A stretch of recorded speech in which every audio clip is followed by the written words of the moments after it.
Hello everyone, welcome back to my channel. Today we are going to be discussing books that grew on me. So this was just the spur of the moment kind of a decision.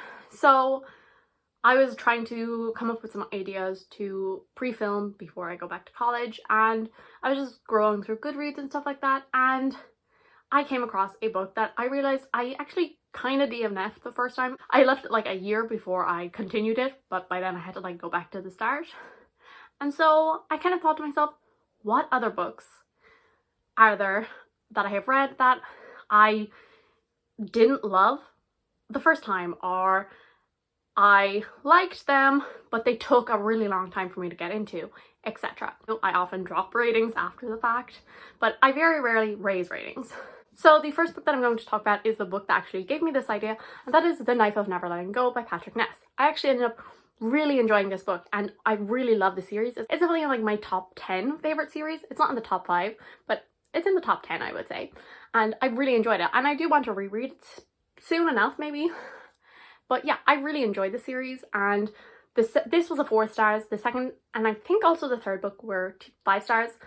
And the second book was an absolutely brilliant book. That was my favorite book of the series. It blew my mind. This was the book that started it all, because I got this either Christmas 2017 or Christmas 2018 I got it, and I tried to read it straight away, but it has a very odd writing style. So Todd is our main character in here, and he cannot read or write, and so the way words are spelled as the way you would hear them. So like attention is spelled like S-H-U-N, and it kind of, I didn't really like that at first, but it definitely grew on me, and I really actually ended up appreciating it. And as the like books go on, he is learning, and like the spelling and the grammar is like better and stuff.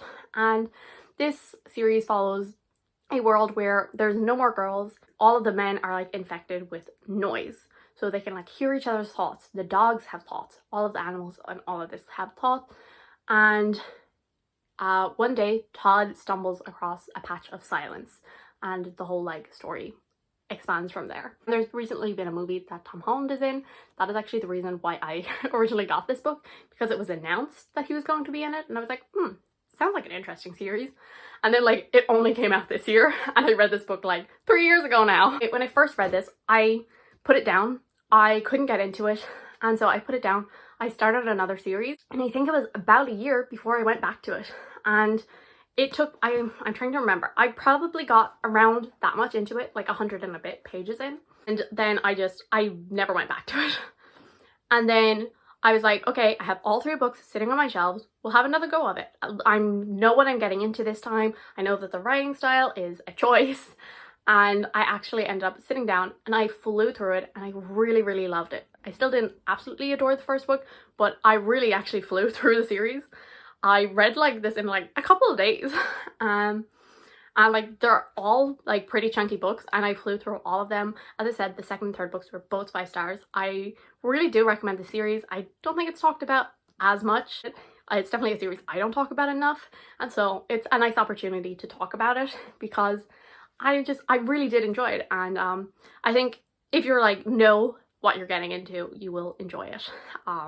And so I think that's why it definitely grew on me when I tried it for a second time. So the second book I'm going to talk about, I feel like it's kind of cheating because it's technically different, and that is Nick and Charlie by Alice Oseman. I've spoken about this a couple of times, so I'm not going to talk about it too much.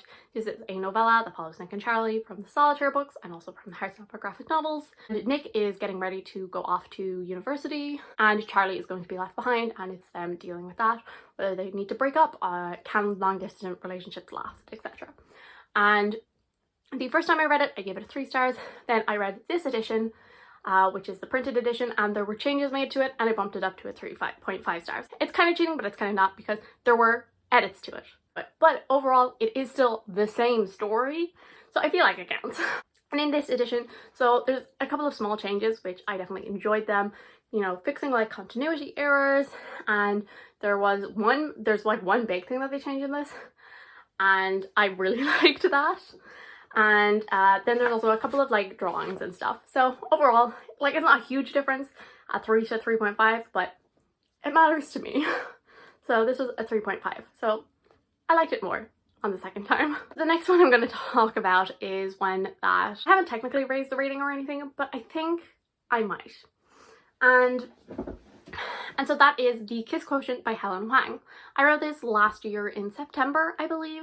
It was a complete spur of the moment thing. I had never picked up an adult romance before, and I was just like, sure, it's on SCRIBD, let's put it on. And I loved it. And I did have a couple of issues with it. It is kind of insta-lovey. Well, I suppose more insta-attraction. But I didn't mind that too much. And I definitely had a couple of issues with the pacing and like repetitiveness, especially like in the middle section. Like the start and the end were really good, and then in the middle it kind of just like, it was a bit of the same. So I gave it a 4 stars in the end. But like looking back on it, I really loved that book. I had such a fun time with it, and I don't know why I didn't give it a 5 stars. I mean, obviously I did have the issues with it. I think it's a 5 star for me. And I think one of the reasons why is I just didn't want to give a romance a 5 stars because, you know, I have a heart of stone. I don't care about romance and cuteness. But I really, really enjoyed this. And it's been my favorite romance I've read so far. I still haven't read that many of them, but it's definitely the best one I've read. I was smiling and laughing like an idiot in this book. And yeah, it meandered a bit in the middle, but like overall, it's a book that I still like think about nearly a year on and like smile with fondness. I remember the details pretty clearly, and that doesn't happen that often. And so I think, in my head anyway, I think of it as like a 5 star. And definitely one day I will probably reread it and see if like that confirms that it's a 5 star for me. Then the 4th book I'm going to talk about is City of Brass by S.A. Chakraborty. And I gave this a 4 stars. And I still think it is a 4 stars. But I'm not sure. I think maybe on reread it could be bumped up to a 5. I'm not 100% sure. Because I think the main reason it was a 4 star was it took so long for me to read it. I started this book in February during Polarthon, and then I stopped because I was like, no, you have to read Polar Fantasy. Stop, Rebecca. And so I put it down, and then I read so much in that week that then I was in quite a slumpy mood, and then I had to film another video that I was doing. It was my musical reading vlog, and again I was feeling a slumpy, and so I just didn't want to pick up this book, even though I enjoyed like the first 50 pages I read of it. And so it was in March when I finally like finished it. It took me a while to get into it, but then I put on the audiobook and I just powered through the rest of it like so quickly, and I gave it a 4 stars because even though I really love this story, I was like, oh, but it took you so long to get into it. Which I'm starting to realize, just because a book takes you long doesn't mean it's a bad book by any means. And we're going to do that. And that's like the case with the next book I'm going to talk about as well. Just because you didn't read a book in 3 days doesn't mean it's a bad book. Yes, if I read a book that's like this thick in like 3 days, yes, that probably means I'm very into the book. But if you take your time reading a book, that also doesn't mean that it's a bad book. And that's something I still haven't registered in my mind. So I give it a 4 stars because it just took me so long to read it and it took so long to get into it. But I did actually really love this story. And I mean, I finished the series, and the 2nd and 3rd book I read along with the audiobook. That's definitely the way I would recommend reading it. And I loved it. I adore this. Definitely one day I will reread this, and I think I will probably give it a 5 stars then. I think it was just like, as I said, the mood. I was pretty slumpy and all of that. I think that's mainly what ended up bringing this down, which, I mean, a 4 stars is still obviously a really good rating. So we have one more book to talk about that has like grown on me with time. And I feel like a fraud because this book, this series, it's kind of my brand. If you know me on this channel, this will be one of the first things that come to your head when you think about me in a book. I'm ruining my branding. And that is Assassin's Apprentice. On Goodreads, I have this rated as a 3 stars. And I have 2 copies of it! Which, if you know me, I don't have 2 copies of barely anything. I have to explain myself. So, Assassin's Apprentice by Robin Hobb. I gave this a 3.5 out of 5 stars. So on Goodreads, I rounded down to a 3. But I gave it a 3.5 out of 5 stars when I read it. And then I bumped it up to a 4, but then I thought I had actually bumped it up to a 4 on Goodreads, but I clearly didn't. So I obviously just changed it in like my reading journal. Actually only today when I was going through stuff for this video that I was like, oh, I still have that down as a 3. This is one of the things that like has become a part of my personality. This series has become a part of my personality. Like I feel like the series that I constantly talk about on this channel is The Witchlands, A Darker Shade of Magic, and Robin Hobb. Like those are the things that I talk about constantly. So many people are reading Robin Hobb right now. Also, I'm filming this in August. I don't think this will be up until like at least September, so just so you know, context.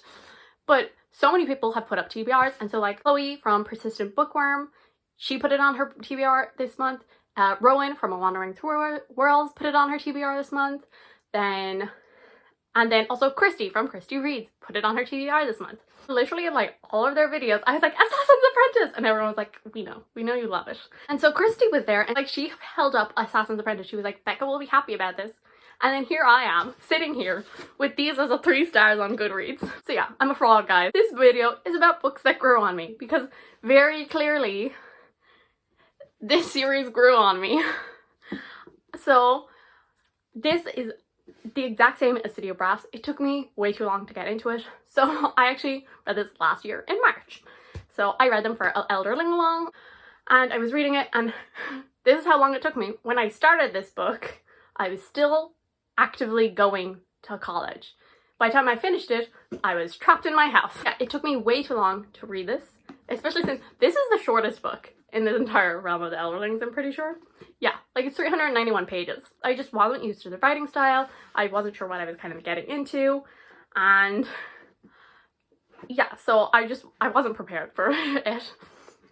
And I actually ended up, everyone was on about SCRIBD and all of this around that time of year. And so I signed up for a free trial, and I actually saw that they had Assassin's Apprentice on there. I was like, you know what? I am struggling so much with this. I'll just throw it on. There's probably about that much in after like 3 weeks of reading it. And then I read like this bit in like a couple of days. So it just absolutely flew through the end of it. And that is how I always recommend you read this series with the audiobooks. While reading it, you catch on to so many more details, and it's just far more enjoyable reading experience in my opinion. Yeah, so I felt I couldn't give it a very high rating because I disliked the start of it, and it took me so long to actually get into it and enjoy it. And so I ended up giving it a 3.5 because even though I loved the ending of the book, I was like, you can't give it like 4 or 5 stars when you didn't really like the start of it. And as I said with City of Brass, that's not true. Like, you can. Like, yes, it took me a while to get into it, but I really loved the end of this book.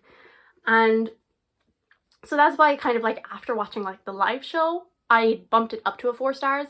And then definitely by the time I actually like finished the first series, the Fire series trilogy, I gave Royal Assassin 4 stars and I gave Assassin's Quest 5 stars. Assassin's Quest is still probably my favorite book of all time. Like, it gave me an existential crisis because it was so good.